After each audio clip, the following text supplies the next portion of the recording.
السلام عليكم. في الفيديو ده بقى هعمل معاكم طريقة البسلة باللحمة، طريقة جميلة جدا وطعمها خطير هيعجبكم. ولو أول مرة تشوفوني اشتركوا في القناة واعملوا لايك وشير عشان يوصل لكم كل وصفاتي. هجيب كده حلة على النار، هنزل كده بمعلقتين سمنة كبار، عليهم كده 4 بصلات. البصل أنا فرماه في الكبة، هنزل كده بيه لمدة نص دقيقة كده، هديله تشويحة. وبعد كده هضيف بقى اللحمة، معايا كيلو من اللحمة هضيفها على البصل وهديهم كده تشويحة مع بعض كده لمدة 5 دقايق. وهزود كده بقى البهارات، معايا ورق لورا وحبهان وكبابا صيني ومعلقة من السكر ومعلقة من السبع بهار ومعلقة من الفلفل الأسود. هقلب بقى كل المكونات دي مع بعض كده. انا عايزاهم يتشوحوا كويس خالص، هشوحهم لمدة 5 دقايق. طعمها بقى جميل وريحتها تحفة. جربوا الطريقة دي هتعجبكم خالص. ودي شكلها بعد 5 دقايق.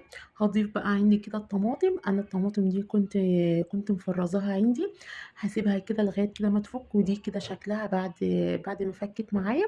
هضيف بس كده نص معلقة من الفلفل الأسود ونص معلقة من السبع بهار.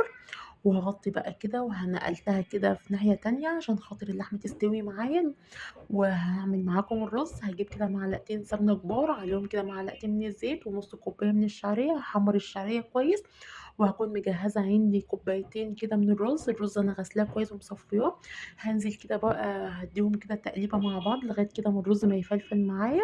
وهنزل كده بالمرقة، وزودت كده كبابة صيني وحبهان ورق لورا والملح. وهسيب الرز يستوي. ودي شكل اللحمة خلاص قربت تستوي، فاضل لها بالظبط ربع ساعة. في المرحلة دي بقى أنا هزود كده البسلة. ضفت البسلة أنا برضو كنت مفرزاها، هضيف كده البسلة وهضيف كده معلقة من الملح. وهسيبها كده لمدة ربع ساعة كده لغاية كده ما البسلة تستوي معايا. وده كده الطبق بتاعنا، طعمها جميل واللحمة دايبة خالص والبسلة كده تحفة. جربوا الطريقة دي واكتبوا لي رأيكم.